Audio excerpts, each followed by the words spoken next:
അതെ, ഇന്ന് കായലിലെ കുറച്ച് ഞണ്ട് കിട്ടിയേ. ജീവനുള്ളതായതുകൊണ്ട് ഫ്രീസറിൽ വെച്ച് കൊന്നിട്ടാണ് എടുത്തത്. ആദ്യമായി ഞണ്ടിനെ ചരലിൽ നിന്ന് മോചിപ്പിക്കുക. പിന്നീട് നന്നായിട്ട് കഴുകി വൃത്തിയാക്കി ഇങ്ങനെ കട്ട് ചെയ്യുക.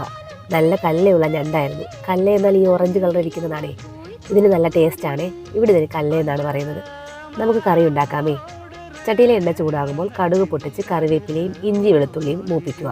കൂടെ 10-15 കൊച്ചുള്ളിയും 2 സവാള കുനുകുന അരിഞ്ഞതും 3-4 പച്ചമുളകും ഇതെല്ലാം മൂത്ത് വരുമ്പോൾ ഒരു തക്കാളി ചേർക്കാമേ. ഇതെല്ലാം നന്നായി വാടി വന്നാൽ മസാല ചേർക്കാം. പാകത്തിന് മുളക് പൊടിയും മഞ്ഞൾപ്പൊടിയും പാകത്തിന് മല്ലിപ്പൊടിയും കുറച്ച് കുരുമുളക് പൊടിയും കുറച്ച് ഗരം മസാലയും ചേർത്ത് നന്നായിട്ട് ഇളക്കി പച്ചമണം മാറുമ്പോൾ നമ്മൾ വൃത്തിയാക്കി വെച്ചിരിക്കുന്ന ഞണ്ട് ചേർക്കാമേ.